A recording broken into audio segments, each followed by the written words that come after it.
Over 60 mayors from around the world gathered in Jerusalem on Sunday for the 26th annual Jerusalem Mayors Conference, hosted by Jerusalem's own Mayor Uri Lupolianski. The conference, sponsored by the Council for World Jewry, the American Jewish Congress, the Ministry of Foreign Affairs, and the City of Jerusalem, focused on ways to utilize environmentally friendly and high-tech innovations to improve the quality of life in urban areas.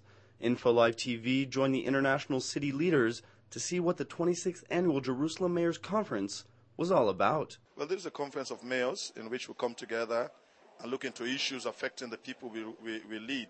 And we want to see how we could learn from each other and improve the lives of our people. This is basically the need of the essence of the conference. It's the 26th conference. I can't believe it's been on for 26 years and I didn't know about it.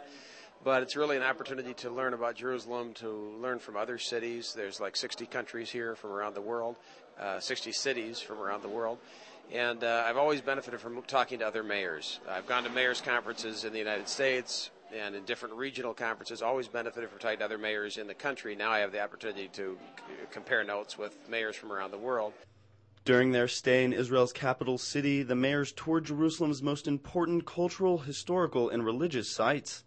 The mayors began their day by visiting the third holiest site in Islam, the Dome of the Rock, built on the ruins of the Jewish Second Temple.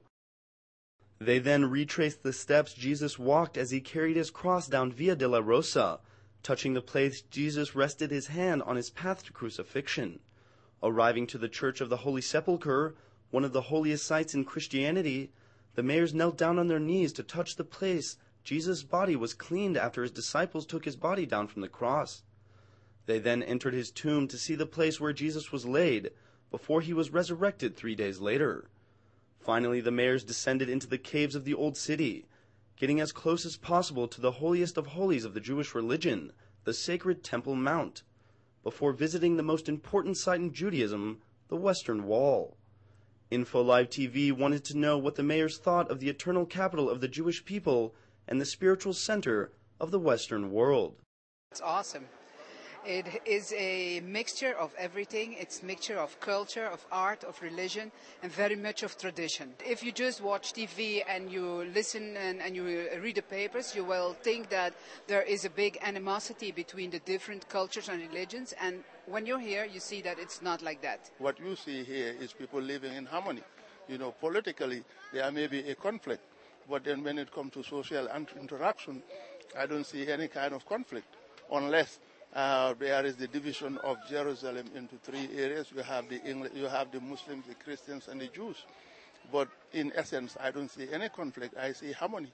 If we can solve the problems here in Israel, I think we can probably solve the problems around the world. While the city officials, hailing from places as far and diverse as Albuquerque, Antwerp, Addis Ababa, Budapest, Entebbe, London, and the Fiji Islands, were clearly impressed by the raw mix of beauty, spirituality, and history that Jerusalem has to offer, above all, the 26th Annual Jerusalem Mayors Conference was a unique occasion for mayors from around the world to meet, discuss, and share their perspectives on the challenges and opportunities facing the most important cities of the world.